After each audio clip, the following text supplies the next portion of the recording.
Okey, selamat sejahtera pelajar 4A1. So, hari ini cikgu nak terangkan berkenaan dengan sifat kimia unsur kumpulan 1. Okey, sifat kimia unsur kumpulan 1. Hari itu kamu belajar kumpulan 1, hari ini kita masuk kepada sifat kimia. Okey, apakah tindak balas dia? Tindak balas kumpulan 1 ni dengan apa? Menghasilkan apa? So, kita tengok ya. So, ini yang kita ringkaskan, yang kita rumuskan, yang kita dah belajar hari Isnin hari itu. Okay, kumpulan 1 dia ada 1 elektron valence. Bermaksud dia perlu menderma 1 elektron valence-nya untuk mencapai susunan elektron duplet ataupun oktet yang stabil. Okay, dan membentuk ion yang bercas positif 1. So, itu kumpulan 1. Okay, ini ringkasannya. So, ini atom kumpulan 1, dia derma 1 elektron membentuk ion bercas positif 1. Okey, itu untuk lithium. Kita ada lithium, natrium, kalium, rubidium, cesium dan juga francium. Okey, natrium pun sama, dia menderma 1 elektron membentuk ion bercas positif 1 untuk mendapatkan mencapai susunan elektron oktet 2.8. Okey, so itu adalah ringkasan yang kita dah belajar hari itu. Maka, semua logam kumpulan 1 dia ada sifat kimia yang sama disebabkan oleh elektron valence-nya sama, iaitu 1. Maka, tindak balas kimia 1 kumpulan itu bermula daripada lithium, natrium, kalium, rubidium dan cesium, semuanya sama. Okey, semuanya sama kerana sifat dia mempunyai elektron valence yang sama, iaitu 1. Okey. So, tindak balas unsur kumpulan 1 ni, dia bertindak balas dengan 3. 3. Yang pertama, dia bertindak balas dengan air. Yang kedua, dia bertindak balas dengan gas oksigen. Dan yang ketiga, dia bertindak balas dengan gas klorin. Okey, gas klorin. Okey. Mari kita tengok satu persatu apa yang jadi. Alright. Tapi sebelum tu kita tengok dulu apa yang perlu kita macam mana kita nak mengendalikan logam kumpulan 1. Memandangkan logam kumpulan 1 ni sangat reaktif, so awak tidak boleh sesuka hati menggunakannya sewenang-wenangnya. So mesti menggunakan forceps, mesti pakai goggles, cermin mata keselamatan, pakai glove, sarung tangan, dan pastikan hanya logam kecil sahaja yang digunakan untuk logam alkali tu. Tak boleh kalau awak potong tu besar. Bila potong besar, reaktif dia sangat reaktif, dia boleh bertindak balas dengan udara, dia boleh bertindak balas dengan air, boleh meletup satu bangunan tu. Okey, dan lithium, natrium, kalium mesti disimpan di dalam minyak parafin. Okey. So itu adalah langkah keselamatan mengendalikan kumpulan 1. Alright. So ini yang saya cakap tadi. First, dia bertindak balas dengan air. Okey, logam ini bertindak balas dengan air. Okey, so kita ada lithium, natrium, kalium bertindak balas dengan oksigen dan juga bertindak balas dengan klorin. Okey, so mari kita tengok. So kita tengok dahulu yang ini kelas. Kita tengok dahulu yang ini. Okey, tengok di situ. Okey, ini yang kita dah belajar hari Isnin hari itu, menuruni kumpulan 1, apa yang jadi? Okey, kita ada lithium. Okey, kita ada lithium, natrium dan juga kalium. Menuruni kumpulan 1, kereaktifan dia bertambah. Apa maksud kereaktifan dia bertambah? Yang paling bawah itu mudah bertindak balas dengan mana-mana unsur yang kita tindak balaskan lah. Contohnya, yang mana yang reaktif? Kalium lah. Kalium kalau bertindak balas dengan air, dia lagi reaktif, dia lagi cepat, dia lagi menghasilkan apa. Okey, berbanding dengan natrium dan juga berbanding dengan lithium. Okey, so ingat menuruni kumpulan 1, kereaktifan dia bertambah. Kenapa dia bertambah? Ingat balik yang video saya minggu lepas. So saya tak nyatakan di sini kenapa dia semakin bertambah. Adalah tindak balas unsur kumpulan 1, sifat kimia. Okey, sifat kimia unsur kumpulan 1, cikgu cakap tadi dia bertindak balas dengan, yang pertama adalah air, yang kedua dia bertindak balas dengan oksigen, Dan yang ketiga, dia bertindak balas dengan chlorine gas. Okay, so kita hanya akan fokus kepada 3 sahaja unsur dalam kumpulan 1, iaitu lithium, natrium, kalium. Rubidium, cesium kita tak fokus, kita tak fokus sebab itu dah berada di luar bidang pembelajaran kita, lebih daripada 20 kan, nombor proton 20. So kita tak fokus. Kita hanya fokus unsur kumpulan 1, lithium, natrium, kalium. Kalaulah dia bertindak balas dengan air, apakah jadi di sini? Kalaulah unsur kumpulan 1, 3 ini bertindak balas dengan air, apa jadi pada pemerhatiannya? So kita ingat balik, imbas kembali. Okay, antara lithium, natrium, kalium, yang mana reaktif? Yang mana reaktif antara lithium, natrium, kalium? Saya cakap tadi, paling bawah dia sangat reaktif. So, mestilah kalium lebih reaktif berbanding dengan natrium dan juga lithium. Bermaksud, bila dia bertindak balas dengan air, kalium ni menghasilkan tindak balas yang cergas. Okay, berbanding dengan natrium dan juga lithium. Okay, so bagaimana kita nak eksperimen ini berlaku di dalam makmal? So, memandangkan kita tak boleh nak buat eksperimen ni, okay, kita COVID kan. So, saya akan demonstrasi, tunjukkan sahajalah melalui saya punya ni di depan ni. Okay, tengok sini. Mula-mula sekali, okay, mula-mula kita akan ambilkan lithium. Okay, lithium tu kita ambil, kita potong dia menggunakan pisau ataupun forceps. Jangan gunakan, kita mesti menggunakan forceps ataupun pisau. Itu adalah langkah berjaga-jaga dia. So, kita potongkan dia kecil. Okay, potongkan dia kecil. Kemudian, kita keringkan lithium tadi ni. Okay, lithium yang kita dah potong ni, kita keringkan dengan filter paper, kertas turas. Sebab apa kita kena keringkan? Sebab dia berminyak. Dan dia kan sebelum ini disimpan di dalam minyak parafin, mestilah kita kena keringkan dengan kertas turas. Lepas kita keringkan, kita masukkan slow-slow, okay, kita punya lithium tadi ini ke dalam besen yang ada air suling. Jangan campak, masukkan perlahan-lahan. Okay, dan diperhatikan apa yang terjadi. Okay, kita tengok nanti.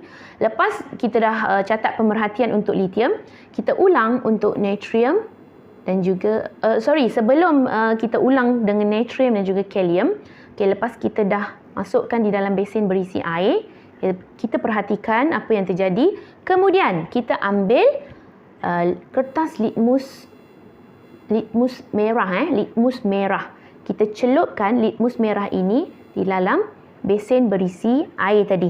Okay, besen berisi air. Kita celupkan dan kita perhatikan apa yang jadi pada kertas litmus merah. Okay, litmus merah. Okay. Awal-awal minggu lepas cikgu dah ajar, logam alkali kumpulan 1 bila dia bertindak balas dengan air, dia menghasilkan larutan beralkali. Bermaksud lithium ni, okay, lithium ini tadi bila dimasukkan di dalam air, dia akan menghasilkan larutan beralkali. Bermaksud kalau kita celupkan litmus paper tadi, okay, kalau beralkali dia akan tukarkan litmus merah kepada warna biru. Okay, biru. Alright. Dah habis kita uji dengan litmus merah. Okay, kita ulang eksperimen ini dengan logam natrium dan logam kalium. Boleh? Alright. So, kita perhatikan apakah yang berlaku. Ini pemerhatiannya. Okay, ini pemerhatiannya. So, tengok di depan ya, kelas. Okay. Ini kita tindak balaskan lithium tadi dengan air. So, lithium bila masukkan dalam besen berisi air, dia bergerak secara perlahan. Okay. Okay, tengok Kita tengok beza lithium, natrium dan juga kalium. Antara lithium, natrium dengan kalium, kalium yang paling reaktif. Bila dia reaktif, dia melompat secara terbakar dengan nyalaan ungu. Okey, nampak dia sangat reaktif. Dia melompat-lompat, terbakar dengan warna ungu dan berbunyi pop dalam air. Okey, bermaksud dia sangat reaktif. Okey, berbanding dengan natrium, natrium dia kurang reaktif. Dia hanya bergerak dengan cepat sahaja dan terbakar dengan nyalaan kuning dan berbunyi his. Okey, dan berbunyi his. Okey, lithium dia paling kurang reaktif. Dia hanya bergerak secara perlahan sahaja di permukaan air. Okey. So boleh perhatikan ya, yang paling bawah di dalam unsur kumpulan 1 dia sangat reaktif, so dia bergerak sangat pantas. Dan pelajar-pelajar kena buat persamaan kimia. Okey, so tadi cikgu bagi contoh di depan ini, litium bertindak balas dengan air. Okey, ingat cikgu dah pernah ajar hari tu macam mana nak buat persamaan kimia. So Li tambah H2O. Okey, so H2O ni awak keluarkan dulu, dia punya ion H+ dengan OH minus. So ini Li+. Li+ bertindak balas dengan LiOH, membentuk 2 LiOH ni. Dan H ini akan tinggal bakinya jadi gas hidrogen. Okey. So kemudian last tu baru awak seimbangkan persamaan ini. Okey, seimbangkan persamaan ini dan buat untuk natrium dan juga kalium persamaan kimianya. Okey, itu untuk litium tadi. Litium dengan air. Okey, mari kita tengok eksperimen kedua. Okey, eksperimen kedua, okey, logam kumpulan 1, logam alkali kumpulan 1 bertindak balas dengan gas oksigen. Bertindak balas dengan gas oksigen. So apa yang kita perlu buat? Yang pertama sekali, okey, kita ambil sudu balang gas ni, dia tak masuk sekali dalam tu, dia keluar dulu, dia keluar macam ni. Kat luar dia. So sudu balang gas ni kita keluarkan dia, kita ambil litium tadi, kita potong litium, kita masukkan, kita letakkan dia di atas balang, sudu balang gas ni, sudu balang gas. Kemudian sudu balang gas tu kita sebelum kita letak, kita keringkan dulu dengan dengan kertas turas minyak dia.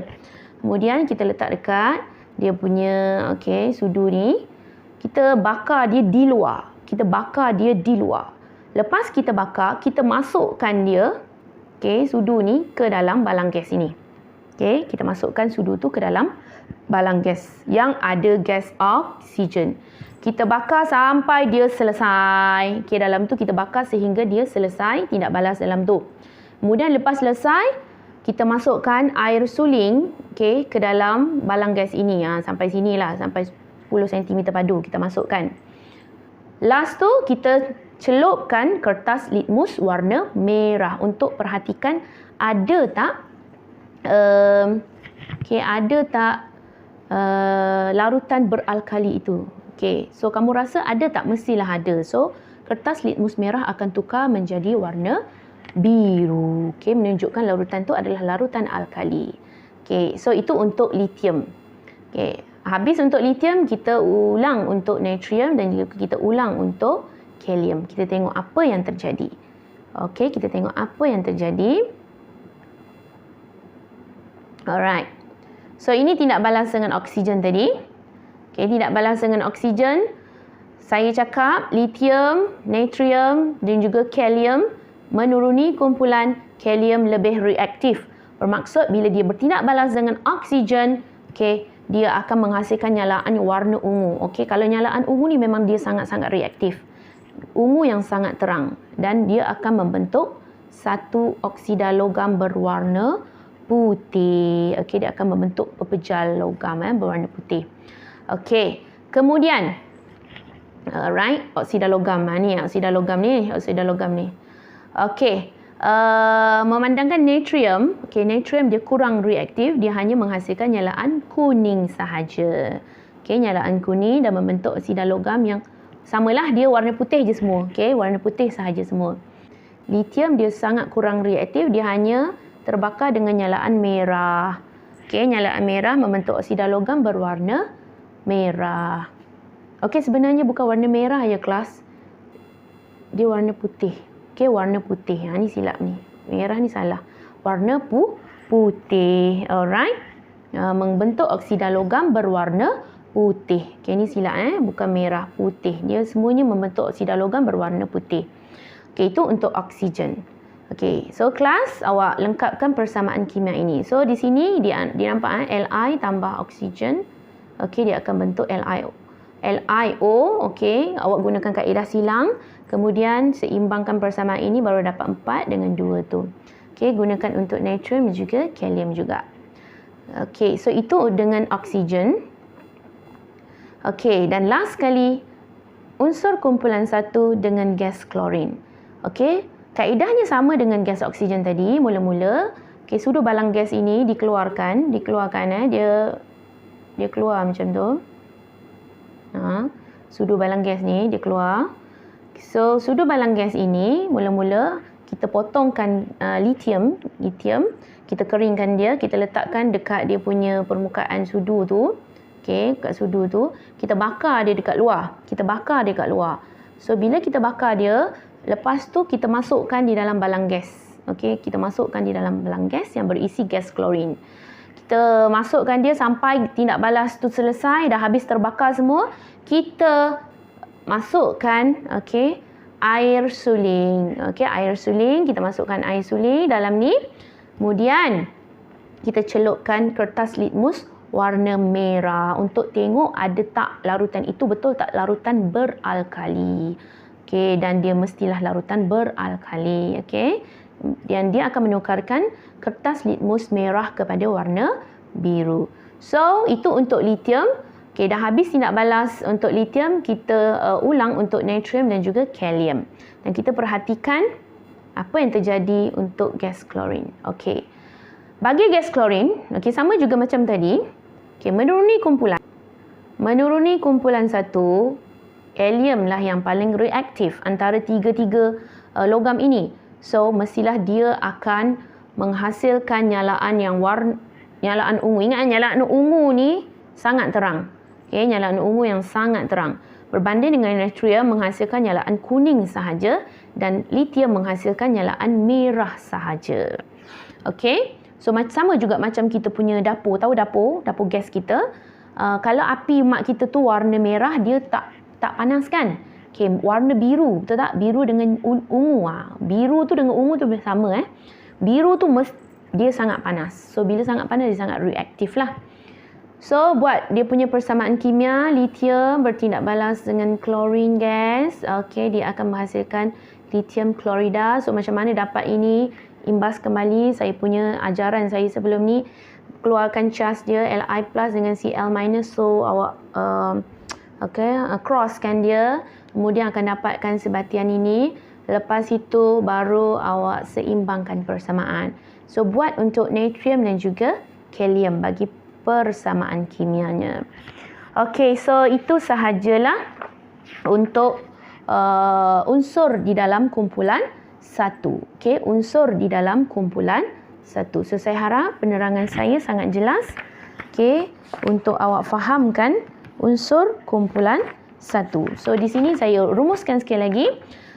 Unsur kumpulan 1 adalah logam alkali. Okay, yang mana bila dia bertindak balas dengan air menghasilkan larutan beralkali dan gas hidrogen. Larutan beralkali tadi kita uji dengan litmus merah, dia akan tukarkan jadi warna biru. Okey, menuruni kumpulan 1 lithium, natrium, kalium, okey, semakin reaktif. Menuruni kumpulan 1 semakin reaktif, bermaksud kalium lebih reaktif daripada natrium dan lithium. Okey. Dan unsur kumpulan 1 ni bertindak balas dengan 3. Yang pertama air, oksigen dan juga klorin. So, itu sahaja daripada saya. Assalamualaikum dan selamat sejahtera.